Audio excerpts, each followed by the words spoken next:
wararka ka imaanaya degmada Ceergaabe ee xarunta gobolka Sanaag ayaa sheegaya in saakay halkaasi uu ka socdo dagaal xoogan oo u dhaxeeya ciidamada iyo sidoo kale maleeshiyaadka la taabacsan maamulada Khartoum State iyo Somaliland. Dagaalka ayaa saakay ka socdo duleedka iyo gudaha magaalada Ceergaabe waxaana la maqlayaa hubka culus ee labada dhinac isku adeegsanayaan waxaana jira khasaare isugu jira dhimasho iyo dhaawac oo ka dhashay dagaalka socdo. Saraakiisha hogaaminaysa ciidamada Khartoum ee ka dagaalamaya magaalada Ceergaabe ayaa sheegay in saakay ciidamada Somaliland ay wareegeen saldhigyo iyo goobo ay horey ugu sugnaayeen ciidanka Somaliland. Hase ahaatee dagaalka ayaa hadda saameyn fara badan dhaliyay. Dagaalka ka socda Ceergaabe ayaa qarxay shalayto oo Sabti ahayd waxaana labada dhinac midka kale uu ku eedeynaya mas'uuliyadda dagaalka ka socda halkaasi waxaana ilaa hadda jirin cid si rasmi ah uga hadashay dagaalka. Degmada Ceergaabe ay wada degan yihiin dadka ka soo kala jeeda deegaanada maamulka Khartoum iyo Somaliland ayaa marar badan waxaa ka dhacay dagaalo iyo sidoo kale dilal gaar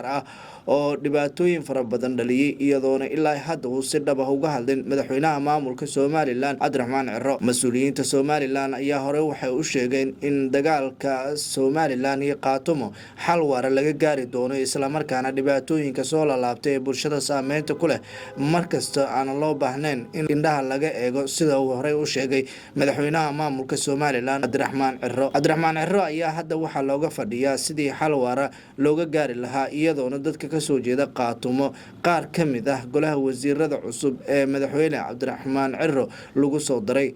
Inkastoo aan la ogeyn hadda dagaalkan wajiga uu yeelan doono haddana dagaalka Ceergaabe ayaa noqonaya mid saameyn fara badan ka dhex dhaliya qeybaha kala duwan ee bulshada ka soo kala jeeda Khartoum State iyo Somaliland.